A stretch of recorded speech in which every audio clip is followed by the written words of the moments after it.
A mayday. Do we know why, exactly, then, in a city, should a forsythia bloom earlier than usual? Is it a mechanical, simple process of plus temperature correlates directly to an earlier bloom?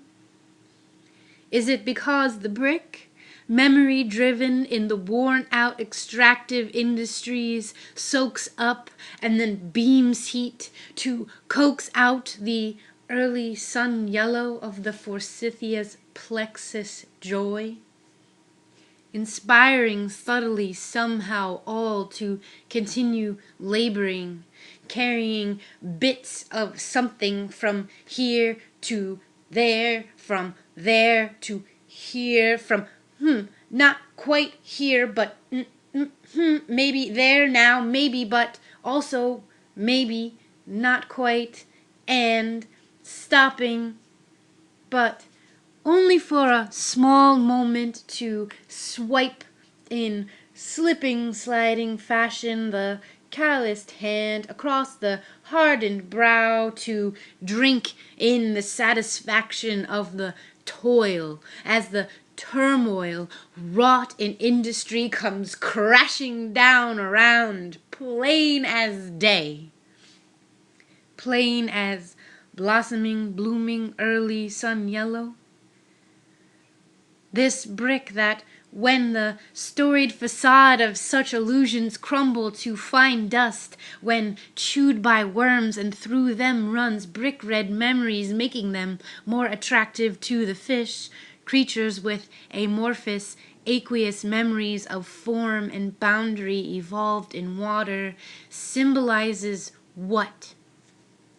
Does the sweat, squeezed and pickled out of our fish body in spherical drops that, when swiped, congeals us to a glimmering sheen, dripping when gathered, count as a harvest? Is that the myth still upon us now? Do we know why exactly in a city should a forsythia bloom earlier than usual? Could it also be the early, tiny-footed footstepping and many buzzing, living, wondered songs of spring waking to the alarm of worm and worm to work and also become hungry? And maybe this early sun forsythia is apt to their yearning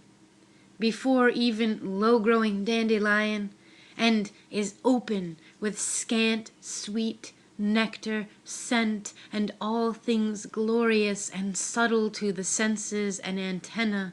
of this material existence. Forsythia, opening, holding the fort of beauty in uncompromising reciprocity, rising from sleep earlier than usual, half restful, half fretful sleep, and drawing from its dreaming and gathering a source of radiance in the pure love of necessity, giving thanks and sustenance to any and all of life, wandering and rotating around its glowing crown in spiraled space.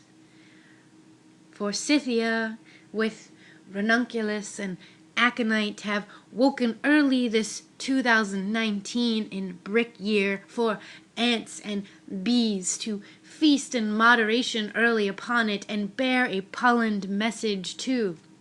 dandelion, daffodil, tulip, buttercup, chickweed, nettle, mugwort, and the same of many other names, to sleep in so that they may finish resting before bursting from their yawning bulbs, tiny seeds, crusty frothing roots. And today, fuzzy, sleepy heads of ducklings following in awkward, quick, webbed wobbles behind their mother, skirting the traffic of the creature given to its bricks and work, and mothers of these creatures similarly become ducks at crosswalks, clutching their spring babies and leading the way, loving measurelessly through their worlds. What love is this, so that trees quivering and woken shimmering shiver with green slices of leaf and flower may later become a hub humming in harmonious chaos as life, as always, as life, as usually, as life, and forever,